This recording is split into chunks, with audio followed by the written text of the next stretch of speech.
God chooses us to carry this great treasure, the resurrection life of Jesus and the indwelling of the Holy Spirit. Do we look like we carry the indwelling of the Holy Spirit? Let me look at this church. Or are we a sleeping church? Let's figure out. We have a message. The Lord has something to say about that later, okay? Okay, so we carry the indwelling of the Holy Spirit. So that dunamis power, that is explosive. That is like, zeal.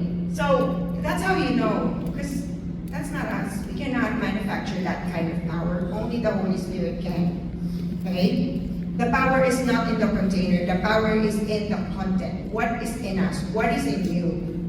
Okay? Paul insists that the surpassing greatness of the power belongs to God. Okay? Our cracks, our weaknesses, that's not a defect. That's not a defect that God made it's a fault, or God, there's a defect in God's plan. No, those are part in God's plan. Okay? We are breakable, and that again makes sure that the glory doesn't belong to us, but only goes to God. Okay? Let's read Psalm 115:1. I don't think I gave it to Brother Reiner, but let's go to Psalm 115:1. It says there, the psalmist says, "Not to us, O Lord, not to us, but to your name give glory for the sake of your steadfast love and your faithfulness." So it doesn't matter if we feel worshiping God. We worship God because of who He is. He's faithful, even if we do not see it yet. Even if we feel like, Lord, I'm going to break any moment now. Lord, you're still faithful. You hold me. Right? That's the beauty. If we're talking about pottery here, the analogy, right? The pottery. So there's a potter, he's molding, and then there's this wheel that turns, right? So I don't know if you've tried pottery before. I know Joshua, my son's not here, he's in the kids' room, but they have it in their art class. So they mold, they have this wheel, and then they mold the clay to the shape that they want, right? But then when it looks ready, it's not ready, it's so soft. It has to go in the kiln. It has to be cooked through fire. So there's a process. The Lord knows, He knows exactly how fragile we are. He created us.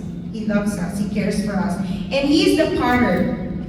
He's the potter who shapes us. All these trials is part of the shaping, the molding of our Father. And then there's the fire. Who likes the fire? I don't like to go in the fire, right? But then the fire will determine the quality of the material. Paper burn in fire, wood burn in fire, but metal, they're purified, right? Gold especially. They go through the fire, they're purified, but all their impurities surface up. So all this is part of how the Lord is showing His faithfulness. Amen? Are you with me, church? Amen? Amen. Right. All right. That's the first point. But we got through that one. Humility in us, believers. It's not about us. It's not about us. Let's be careful when we testify that the glory belongs to God and not, this is what happened to me and all that. It is the Lord's goodness. Amen. That's why we're here. That's why we're still here and standing. Amen? Hallelujah. Amen. Oh, now we go to the second point. Okay? I believe, therefore I have spoken. Since we have the same spirit of faith, we also believe and therefore speak. Because we know that the one who raised the Lord Jesus from the dead will also raise us with Jesus and present us with you to Himself. All this is for your benefit, so that the grace that is reaching more and more people may cause thanksgiving to overflow to the glory of God. Now this is Paul speaking that he's really going through a lot in Asia, okay? Let me read to you what happened in chapter 3, going back. Okay, he said,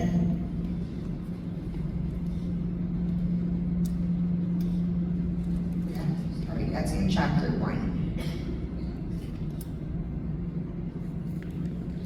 we experienced in the province of Asia. We were under great pressure, far beyond our ability to endure, so that we despaired for life itself. Indeed, we felt that we had received the sentence of death. But this happened that we might not rely on ourselves, but on God, who raises the dead. I was ready to die. He thought he was going to die. He despaired for life itself. It was so hard. The things that, the persecution that they experienced, him and his traveling companions in Asia, maybe death was easier, that's what life. And so God spared his life. God saved him from that situation. Okay? So let's talk about the fragile, are perplexed but not despairing. Perplexed, what does it mean? You are unsure of what to do. You're confused. What do I do next, Lord? Oh, I'm so lost. You are perplexed but not despairing. You are it says you're persecuted. We are persecuted but not forsaken. They were being hunted. It's the irony. Paul used to be the hunter. He used to hunt Christian. He used to persecute Christian. And now the Lord turned it around that he was the one being hunted because of his faith. But he wasn't forsaken by God. He's not alone. Okay? Struck down but not destroyed. I don't think of any, well, I have not lived in the past, but right now, we'll wake up. Usually it's in the night that we are attacked by those thoughts. But by the word of God, we say, Lord, you are with me. I will not fear. I will not cave in, get crushed by this trial. I will not give up. Even though my body is weak, Lord, your strength is perfected in my weakness.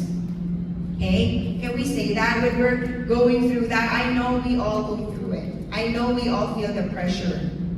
Okay? Affliction is different from stress. Stress is somewhat related to the things that we committed to, that we decided. But affliction, we do not have control. Okay?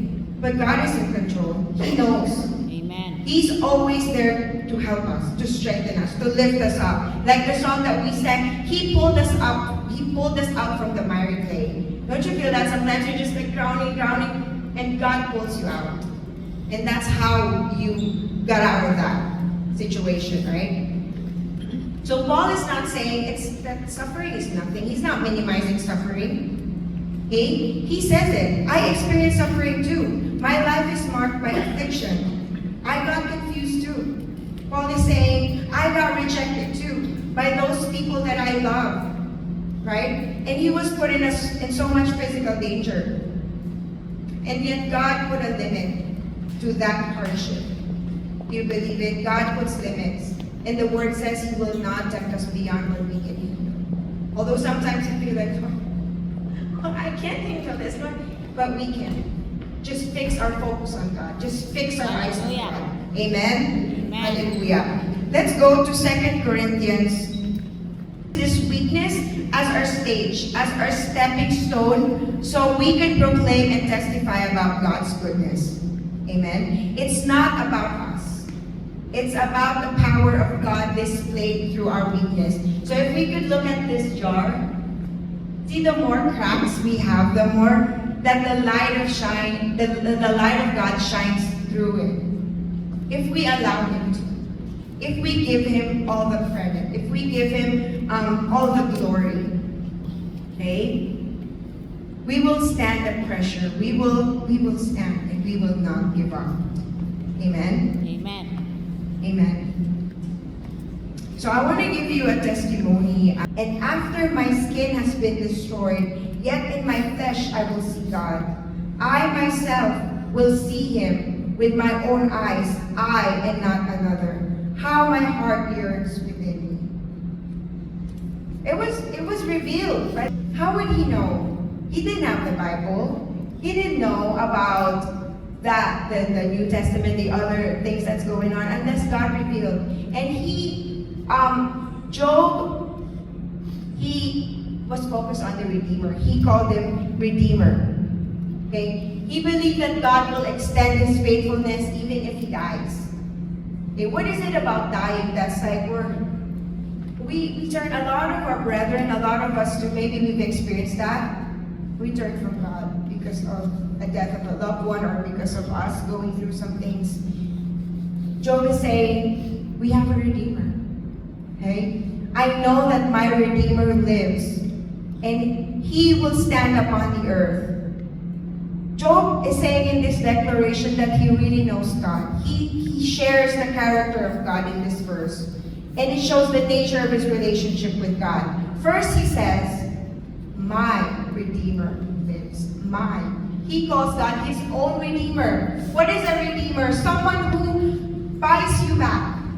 Okay? In the Bible, a Redeemer is a relative who would save you from a troublesome time. We know this in the book of Ruth. Boaz was her kinsman redeemer. And so he said, my Redeemer. His personal, his intimate. And then Job goes in this statement too, that he calls God my Redeemer, his personal, and then he is Redeemer. He is a Savior to Job. And then the third thing, Job, he says, my Redeemer lives. Can we say that? We know it. He didn't. He didn't know yet that Jesus was coming. But we know. Can we say that my Redeemer lives? He is alive, brothers and sisters. And we know that He's coming back. He's coming back. Are we ready for that day that He comes back? Are we excited? Amen. Are we scared? We should be excited. Okay? That's why this message is for us to get excited, because we have a Redeemer and He lives. Amen? And we know that God is still with us. He's forever. God is with us forever. As what the songs were saying, these are just not songs. These are declaration of truth. Amen? Amen. Amen. And we're still having our technical issues, but let's move to 42, Job 42. Everybody say it with me. That's because we have the resurrection power of Christ in us. Amen? And we are being renewed day by day by His steadfast love.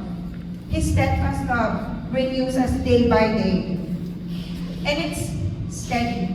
And it's quiet. It's not the dramatic type. Every day He shows up. Every day. Amen. Verse 17, for momentary affliction is preparing for us an eternal weight of glory beyond all comparison. Okay? And I'm going to wrap this up and I will invite the worship team here. But our affliction is real. It is light. If we weigh it in a scale, it is light compared to the glory of God. Amen? And our affliction is momentary. Even if we feel this is going on for years, Lord, decades, even if you live 100 years of your life and every day of your life you're suffering, it is still nothing compared to eternity of glory spent with the Lord. So that's why Paul is saying this is momentary affliction. And it's productive. It is producing for us something. It is producing something eternal. Okay? So he's not saying that your pain is nothing, it's minimal. No, he's magnifying the purpose of God. Why do we suffer? God has a purpose. We just have to find it. We just have to seek for the Lord in every situation. Okay? Jesus. He endured the cross for the joy set before Him. He was thinking of us as He went to the cross. He was thinking of you and I. And that was joy for Him. Because He knows there's no other way but Him to go to the cross. Okay? So we look at the things unseen. We look at Jesus. We look at His scars. We look at Him. We seek His face. And that is how we do not give up. That is how we do not lose heart. We look at the invisible things. Let's not look at our bank account. Let's not look at our bodies. Let's not look at our possessions. Those things. But the unseen things will remain. Amen? The unseen things, let's focus on God. Let's focus on the cross. Hallelujah. And this, I want to end here in Revelation. There's a warning for us.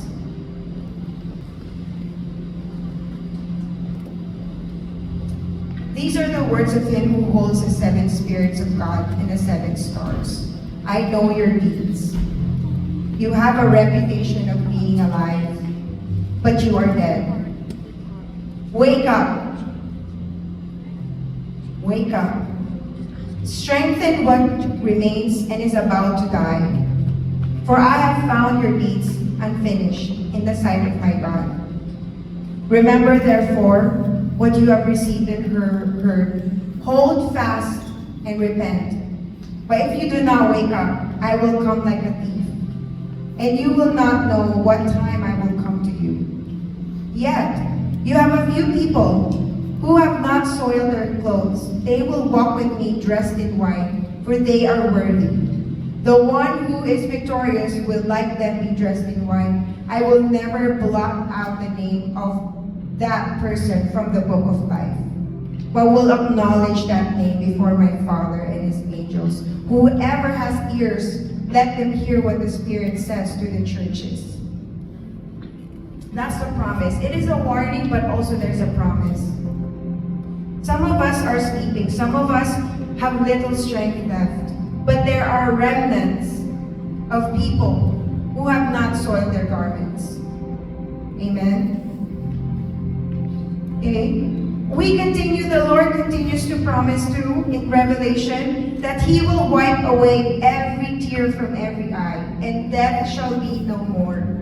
Death is not the end, brothers and sisters. Death is not the end. Okay? For a believer, it is not the end. It is just the beginning of eternal life in Christ. Okay? So we will not fear. We do not fear these things. Because so one day He will wipe all the tears from our eyes, and He will make things new. And that is the future of us vessels if we are helped by a faithful God. Amen. He will be with us. Hallelujah. Hallelujah. Resurrection power. Hallelujah. So it's time to respond. We know all these things. What do we do with this knowledge? Because the Bible says knowledge, if we don't use it, will make us puff up. So it's time to apply what we learn. Alright? It's time to apply. And with our eyes closed, I want to talk to different groups of people. We're now responding not to me, but you're responding to the Spirit of God. He's prompting you right now. Soft hearts in the name of Jesus. That if you hear the Spirit of God today, we will answer. Hallelujah. With all our eyes closed. For the first group, He's Redeemer. Job says He's Redeemer. His name is Jesus. And you can know Him personally too. Raise your hand if you want to know Him. Reach out to God, and He will touch you. Hallelujah. Come and receive His forgiveness. And He will give that treasure in your heart. Your faithful God is ready to redeem you. Praise God. The second group, if you've been fractured, have cracks, and you've served and you've tried everything, you know the verses. You've carried burdens quietly for a long time. And you're so close to losing heart. And your body is wasting away. And the pressure is just too much and heavy. And the waiting is too long. Today, the Spirit of God is reminding you, yes, you're fragile, but He's faithful. He sees you. He cares for you. Your inner self is being renewed day by day. Not right away, right now. It will not change in an instant. But faithfully, every day, come. Raise your hand if that's you. Come, take the manna. Every day, come. Expect Him. Expect to get more of Him every day. If you are weary, the altar right now is a place that you can be renewed. If you carry a heavy weight, lay it down at the feet of Jesus. Raise your hand Give it to God. And the resurrection life will flow through you. The light will shine through your cracks. He will renew your strength. He is faithful. He will do it. Hallelujah. And if you're the last group, and I want to speak to you, and you are in the shelf. You are a jar that is sitting in the shelf. You are asleep. And you are passive. And strengthen what remains. There is hope. That's why you came here, right? Wake up, sleeper. Let's follow Jesus. Come. It is an invitation. It's not a condemnation. We cannot keep replaying the past because God says, I am the present and I'm the future. I will come back. I'm convicting you now, and now is your time to respond. Hallelujah. Hallelujah, Jesus. Let's all stand and we're going to